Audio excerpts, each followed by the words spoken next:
ओम नमस्ते जी। गीता में श्री कृष्ण जी महाराज द्वारा वर्णित एक सूक्ति है, अवश्य में वो भोक्तव्यम कृतम कर्मम शुभाशुभम। अवश्य ही भोगना पड़ता है किए हुए कर्म, चाहे शुभ हो चाहे अशुभ हो। यदि मनुष्य शुभ कर्म को करता है तो उसे शुभ फल मिलेगा और अशुभ कर्म करता है तो अशुभ फल को प्राप्त होगा। ये सूक्ति आप लोगों के समक्ष रखने का मेरा एकमात्र अभिप्राय ये है कि कुछ भाइयों का, कुछ लोगों का ये मानना है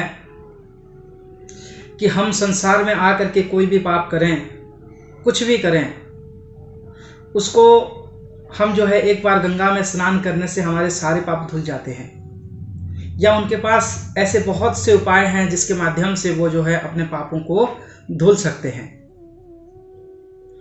हम सब श्री कृष्ण जी को मानने वाले हैं, वेद को मानने वाले हैं,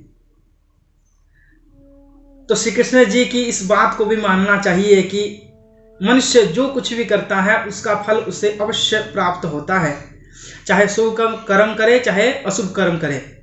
इसलिए हमें जो है शुभ कर्म करना चाहिए, अशुभ कर्म कभी नहीं करनी चाहिए। वेद में एक सूक्ति है, कुर्वन्य वेह कर्माणि जिजीविषेत् शतं समः। वेद मंत्र आदेश करता है कि हे मनुष्य, तो इस संसार में आया है तो इस संसार में 100 साल तक जीने की इच्छा कर। फिर मनुष्य प्रश्न करता है कि तू कैसे जिए, तो कहता है कि कर्म करता हुआ जी। तो फिर मनुष्य प्रश्न करता है कि कौन सा कर्म करते हुए जिए, तो फिर वेद मंत्र कहता है कि शुभ कर्मों को करता हुआ जी। कर्म जो है प्रधान है, हमें कर्म करना चाहिए। ऋषि दयानंद जी महाराज हुए जिन्होंने संसार को एक नई दिशा दी। उनकी 48 घंटे तक की समाधि लगती थी, परंतु उन्होंने समाधि की सुखों को त्यागा और संसार को अंधविश्वास, कुरीतियों, मत मतांतरों से दूर हटाने का प्रयास किया। यदि वो चाहते तो समाधि की सुख को ग्रहण कर सकते थे। इसीलिए जो है हमें कर्तव्य करनी चाहिए।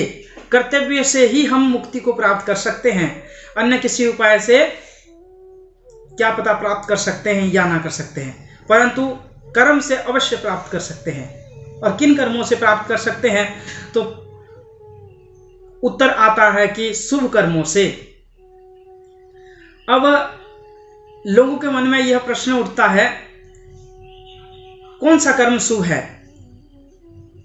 तो एक सूक्ति आती है कि आत्मनः परिकुलानि परेषां न समाचरेत्। मनुष्य जिस प्रकार की व्यवहार स्वयं के प्रति चाहता है, दूसरों के प्रति भी उसी प्रकार के व्यवहार करनी चाहिए। यदि हम जैसे व्यवहार चाहते हैं उसी प्रकार के व्यवहार दूसरों के साथ करते हैं, तो जो है हमारे कर्म शुभ हो सकते हैं। क्योंकि हम गाली खाना नहीं चाहते, अपमानित होना नहीं चाहते, जिसके कारण से हम दूसरे को भी अपमानित नहीं करेंगे। और हम स्वयं कष्ट में रहना नहीं चाहते, इसलिए दूसरों को भी कभी कष्ट प्रदान नहीं करेंगे। जब ये भावना हमारे मन में आ जाएगा तो हम जो है शुभ कर्मों के प्रति अग्रसर हो जाएंगे। एक सूक्ति है कि ईशावास्यम इदम सर्वम यत्किंचित् जगत्याम जगत तेन त्यक्तेन भुंजिथा मागृधः कस्यचित् धनम। कई लोग ये प्रश्न करते हैं कि हमारे मन में परोपकार का भावना, दूसरों के प्रति आदर का भावना कैसे उत्पन्न हो। हम ये चाहते हैं कि हम दूसरों के प्रति भी अपने जैसे व्यवहार हम चाहते हैं वैसे व्यवहार करें, परंतु मन में भावना उत्पन्न नहीं होती है। तो इसीलिए वेद मंत्र कहा कि ईशावास्यम इदं सर्वं यत्किंचित् जगत्याम जगत तेन त्यक्तेन भुंजिथा मागृधः कस्यचित् धनम। कि हे मनुष्य, इस संसार में जो कुछ भी है, जो कुछ भी दृष्टिगोचर हो रहा है, जो दिखाई दे रहा है, ये सब कुछ परमपिता परमात्मा का है।